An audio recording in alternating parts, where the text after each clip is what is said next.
तो 130 देश में मैंने पहले खबर पहुंचाई थी जी। तो ऑस्ट्रेलिया के लोग भी यहाँ आए थे। तो पहले पक्का नहीं था, कच्चा था, मिट्टी रफ रास्ता था। तो मिट्टी में लौटते लौटते आया कि माय गॉड कल कीजिए, माय गॉड कल कीजिए।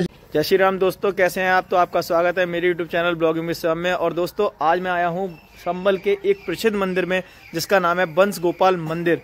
तो अभी इस मंदिर में चलने वाले हैं और यहाँ के जो महंत हैं हम उनसे जानकारी लेंगे कि इस मंदिर की क्या महिमा है। तो अंदर की तरफ चलते हैं और इस मंदिर को आप दिखाते हैं। इस मंदिर में कहा जाता है कि यहाँ पर श्री कृष्ण जी आए थे और उन्होंने एक रात गुजारी और यहाँ एक कदम्ब का पेड़ है जो कि लगभग 5000 साल पुराना है। तो अंदर चलते हैं, देखते हैं सभी चीज़। तो बने रहें हमारी वीडियो के साथ, काफ़ी अच्छी वीडियो होने वाली है। तो वीडियो के साथ आप लोग बने रहें। यहाँ आया हूँ तो इसीलिए पूरे विश्व भर में संबल का नाम पहुँचा दिया मैंने जी। यहाँ भगवान कृष्ण जी आए थे। अच्छा, ये जो कदम का पेड़ है जी। कृष्ण भगवान यहाँ रुक्मणी का हरण करके आए थे जी। तो रुक्मणी बोले यहाँ क्यों लाया जंगल में जी। तो बोले के आगे जाते तो वहाँ 5 सेना खड़ी थी, जरासंध, कालयवन, दंतवक्र, शिशुपाल और राजा भीष्म की सेना खड़ी थी। वहाँ जाते तो बड़ा युद्ध हो जाता जी। तो इस वजह से मैं यहाँ आया हूँ तुमको लेके। और इसी समय में कदम का पेड़ बहुत घना था और नीचे बैठ के बात करी जी कि ये रहस्य की बात तो ये बताऊं कि कलयुग में कल के अवतार लेके मैं यहाँ आऊँगा।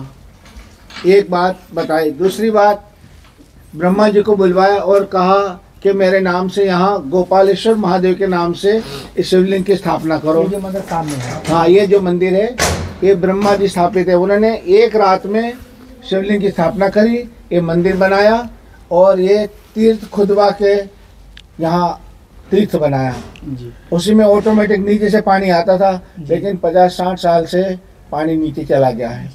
तो हम ऊपर से पानी भरने की सुविधा करते हैं जी।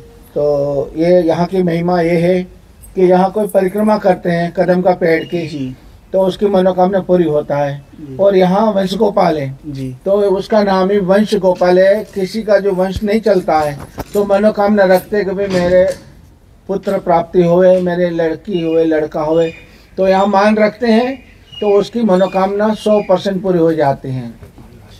एक जज साहब आए थे जी, वो 60 साल के हो गए तो रिटायर में यहाँ से दर्शन करने आए थे। हमारे सुमनलता शर्मा जज साहब है, उनके साथ में 2-3 जज आए थे, रूपाली दीक्षित और ये आचार्य कहते उसको जज साहब को। तो सब दर्शन करने आए थे। तो आचार्य ने संकल्प कर लिया कि मेरे को लड़का नहीं है, कभी हो जाए मेरा वंश चले। तो 62 साल की उम्र में भगवान ने लड़का दिया, यहाँ दर्शन करने आए थे। तो ये उसकी खूब महिमा है। और यहाँ से वर्ष में एक बार परिक्रमा निकलती है जी, चौथ और पाँचम की।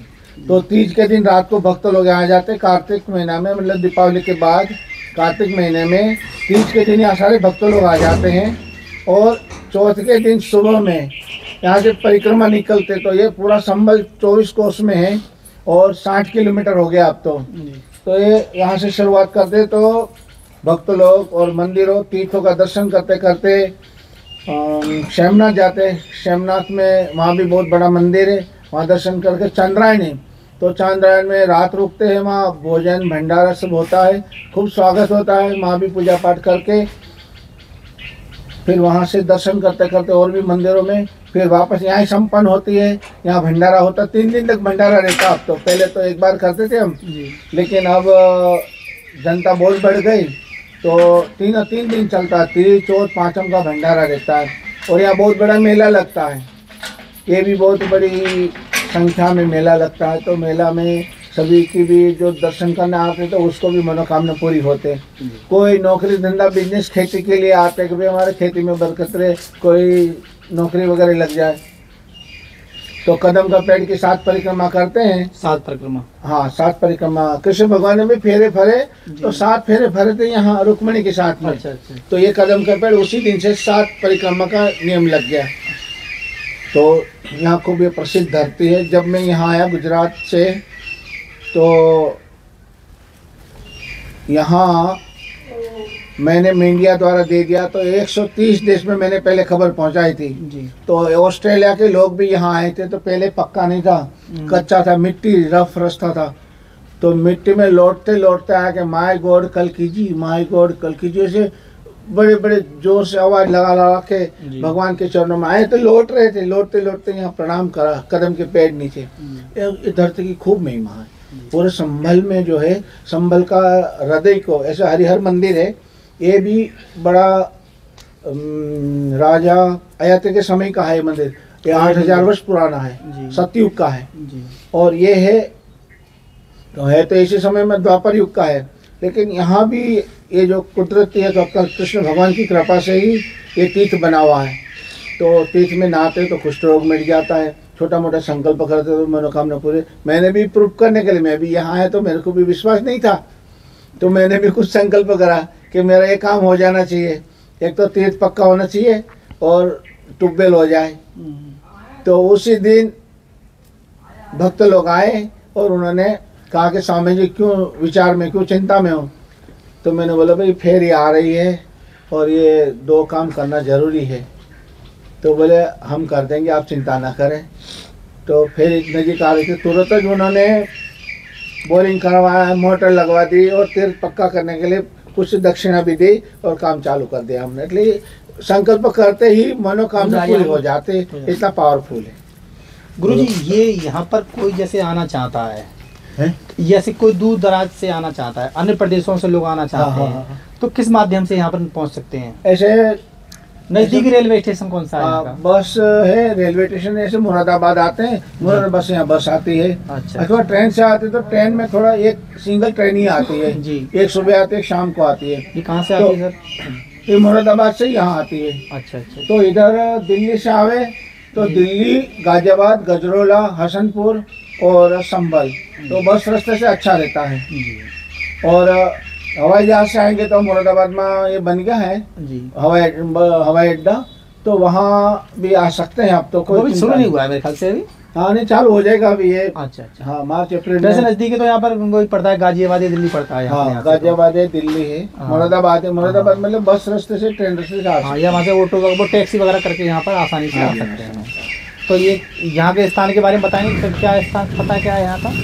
यहाँ संभल जिला संभल, गवा रोड, बेनीपुर चक। यहाँ की महिमा बताऊँ, कलयुग में ओम कल्कि भगवते नमः ये मंत्र है।